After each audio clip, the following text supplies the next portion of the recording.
Kejarlah kasih itu, dan usahakanlah dirimu memperoleh karunia-karunia roh, terutama karunia untuk bernubuat. Siapa yang berkata-kata dengan bahasa roh, tidak berkata-kata kepada manusia, tetapi kepada Allah.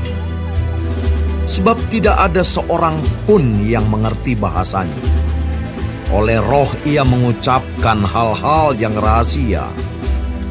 Tetapi siapa yang bernubuat, ia berkata-kata kepada manusia. Ia membangun, menasihati, dan menghibur. Siapa yang berkata-kata dengan bahasa roh, ia membangun dirinya sendiri. Tetapi siapa yang bernubuat, ia membangun jemaat. Aku suka supaya kamu semua berkata-kata dengan bahasa roh. Tetapi lebih daripada itu, supaya kamu bernubuat. Sebab orang yang bernubuat lebih berharga daripada orang yang berkata-kata dengan bahasa roh, kecuali kalau orang itu juga menafsirkannya, sehingga jemaat dapat dibangun. Jadi saudara-saudara, jika aku datang kepadamu dan berkata-kata dengan bahasa roh, apakah gunanya itu bagimu? Jika aku tidak menyampaikan kepadamu penyataan Allah, atau pengetahuan, atau nubuat, atau pengajaran, sama halnya dengan alat-alat yang tidak berjiwa, tetapi yang berbunyi, seperti seruling dan kecapi. Bagaimanakah orang dapat mengetahui lagu apakah yang dimainkan seruling atau kecapi, kalau keduanya tidak mengeluarkan bunyi yang berbeda? Atau jika nafiri tidak mengeluarkan bunyi yang terang, siapakah yang menyiapkan diri untuk berperang? Demikianlah juga kamu yang berkata-kata dengan bahasa roh. Jika kamu tidak mempergunakan kata-kata yang jelas, bagaimanakah orang dapat mengerti apa yang kamu katakan? Kata-katamu sia-sia saja kamu ucapkan di udara. Ada banyak, entah berapa banyak macam bahasa di dunia. Sekalipun demikian, tidak ada satupun di antaranya yang mempunyai bunyi yang tidak berarti. Tetapi jika aku tidak mengetahui arti bahasa itu, aku menjadi orang asing bagi dia yang mempergunakannya, dan dia orang asing bagiku. Demikian pula dengan kamu. Kamu memang berusaha untuk memperoleh karunia-karunia roh, tetapi lebih daripada itu, hendaklah kamu berusaha mempergunakannya untuk membangun jemaat. Karena itu, siapa yang berkata-kata dengan bahasa roh, ia harus berdoa supaya kepadanya diberikan juga karunia untuk menafsirkannya. Sebab jika aku berdoa dengan bahasa roh, maka rohkulah yang berdoa, tetapi akal budiku tidak turut berdoa. Jadi apakah yang harus kubuat? Aku akan berdoa dengan rohku, tetapi aku akan berdoa juga dengan akal budiku. Aku akan menyanyi dan memuji dengan rohku, tetapi aku akan menyanyi dan memuji juga dengan akal budiku. Sebab jika engkau mengucap syukur dengan rohmu saja, bagaimanakah orang biasa yang hadir sebagai pendengar dapat mengatakan amin atas pengucapan syukurmu?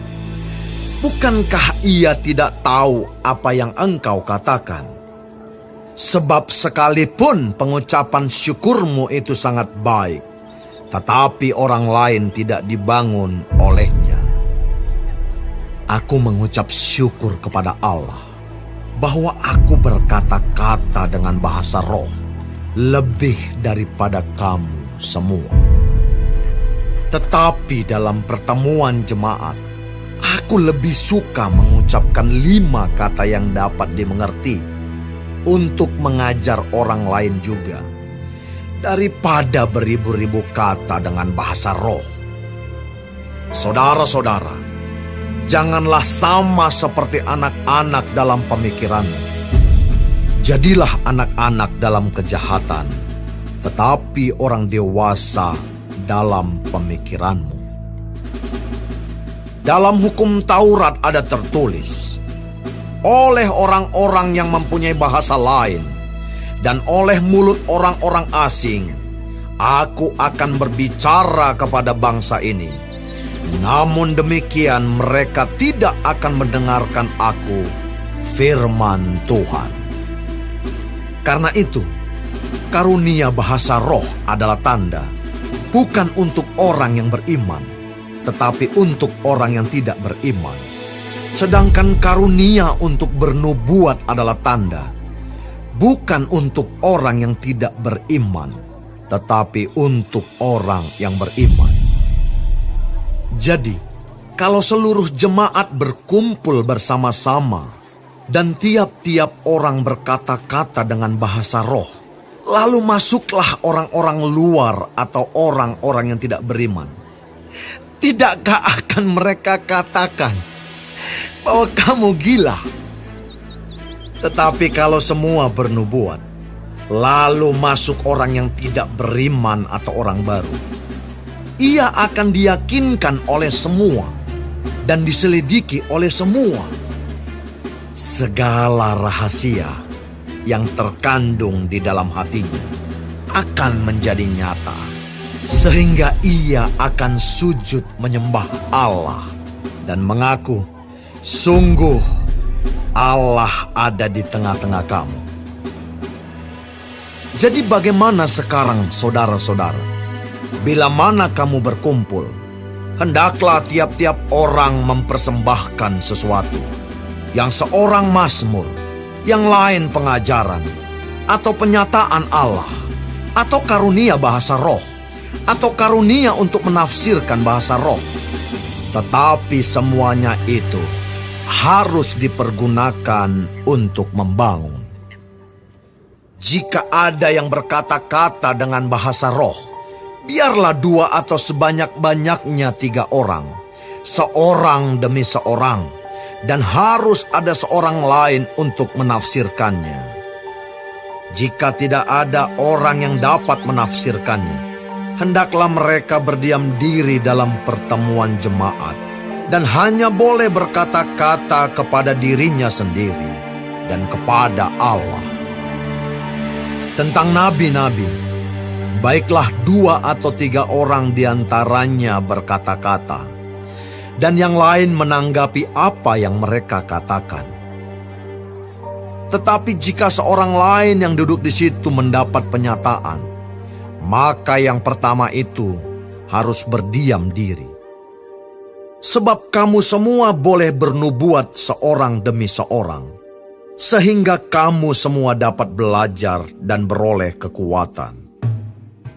Karunia nabi takluk kepada nabi-nabi. Sebab Allah tidak menghendaki kekacauan, tetapi damai sejahtera. Sama seperti dalam semua jemaat orang-orang kudus, perempuan-perempuan harus berdiam diri dalam pertemuan-pertemuan jemaat. Sebab mereka tidak diperbolehkan untuk berbicara. Mereka harus menundukkan diri, seperti yang dikatakan juga oleh hukum Taurat. Jika mereka ingin mengetahui sesuatu, baiklah mereka menanyakannya kepada suaminya di rumah, sebab tidak sopan bagi perempuan untuk berbicara dalam pertemuan jemaat. Atau adakah firman Allah mulai dari kamu? Atau hanya kepada kamu sajakah firman itu telah datang? Jika seorang menganggap dirinya nabi atau orang yang mendapat karunia rohani, ia harus sadar bahwa apa yang kukatakan kepadamu adalah perintah Tuhan. Tetapi jika ia tidak mengindahkannya, janganlah kamu mengindahkan dia. Karena itu, saudara-saudaraku, usahakanlah dirimu untuk memperoleh karunia untuk bernubuat, dan janganlah melarang orang yang berkata-kata dengan bahasa roh. Tetapi segala sesuatu harus berlangsung dengan sopan dan teratur.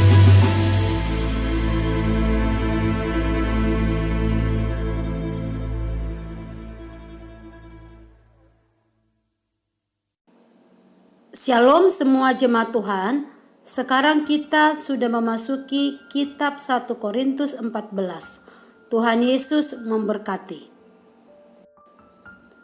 Kejarlah kasih itu dan usahakanlah dirimu memperoleh karunia-karunia roh, terutama karunia untuk bernubuat. Setiap orang percaya yang mempunyai kasih yang sejati bagi orang lain dalam tubuh Kristus harus merindukan karunia rohani tersebut. Tujuannya adalah untuk menolong, menghibur, mendorong, dan menguatkan mereka-mereka yang membutuhkan. Tidak hanya pasif saja menunggu dari Tuhan, tapi harus ada tindakan dan usaha yang dilakukan. Harus memiliki kerinduan yang sungguh-sungguh, berusaha dan berdoa untuk memohon karunia-karunia itu. Paulus menasihati jemaat Korintus yang mendapatkan karunia-karunia istimewa dari Tuhan supaya mengejar kasih dan tidak jatuh ke dalam kesombongan keakuan karena merasa memiliki karunia yang istimewa. Karena ada orang-orang atau jemaat yang harus diberi perhatian secara khusus. Demikian pula dengan kamu memang berusaha untuk memperoleh karunia-karunia roh. Tetapi lebih daripada itu, hendaklah kamu berusaha mempergunakannya untuk membangun jemaat. Karunia mengajarkan sesuatu untuk diri kita, agar kita tidak egois dan bangga secara berlebihan. Tapi yang kita lakukan adalah menerima segala karunia Tuhan itu dengan penuh rasa syukur dan terima kasih. Dan dengan sikap inilah membuat karunia itu menjadi berharga dan tidak sia-sia. Yang perlu kita perhatikan dari jemaat Korintus ini adalah yang pertama, bukan karunia itu yang terutama dibanding dengan kasih. Yang kedua, bahasa roh akan membuat orang lain tidak biasa atau tidak seiman merasa ada sesuatu yang tidak waras pada orang yang berbahasa roh. Dikatakan di dalam ayat 13 demikian. Karena itu, siapa yang berkata-kata dengan bahasa roh, ia harus berdoa supaya kepadanya diberikan juga karunia untuk menafsirkannya. Yang ketiga, Paulus melihat bahaya bahwa yang mereka katakan bahasa bukan bahasa tetapi bunyi-bunyi tanpa makna. Dikatakan di dalam ayat 9. Demikianlah juga kamu yang berkata-kata dengan bahasa roh.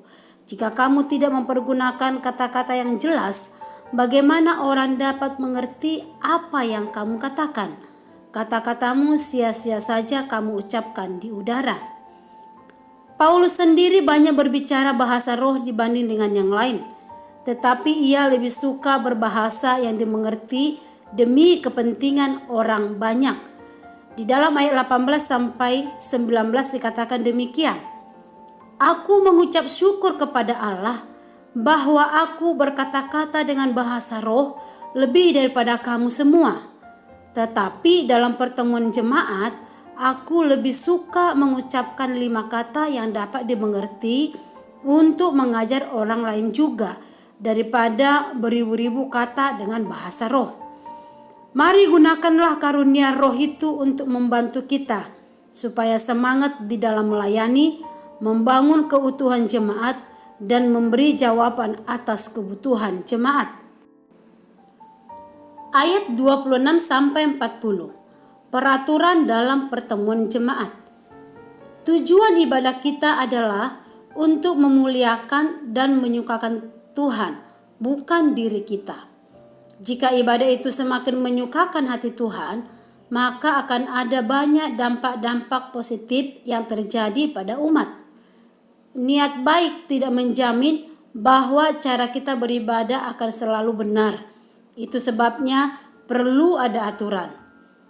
Peraturan dibuat bukan untuk menghambat, melainkan untuk membangun ibadah yang benar di hadapan Tuhan, supaya tertib dan saling membangun, kudus dan hormat. Dalam pelayanan karunia Roh oleh masing-masing jemaat harus digunakan secara bergiliran, berjalan dengan tertib dan teratur, tidak serampangan, tidak saling menonjolkan karunia yang dimiliki, bukan untuk ajang di dalam menonjolkan diri kita sendiri. Kalau ini dilakukan, tidak ada aturan, maka akan ada kekacauan di dalam ibadah tersebut. Misal, penggunaan bahasa lidah diperbolehkan dalam ibadah secara terbatas, 2 atau 3 orang, dan harus ada yang menafsirkan. Dalam penggunaan karunia bernubuat, demi ketertiban ibadah, nubuat harus disampaikan bergantian, sehingga yang lain bisa belajar dan bertumbuh. Paulus tidak melarangnya, tapi mengaturnya agar tepat digunakan dan jemaat diberkati. Pertemuan jemaat harus dilangsungkan dengan sopan dan teratur untuk saling membangun jemaat.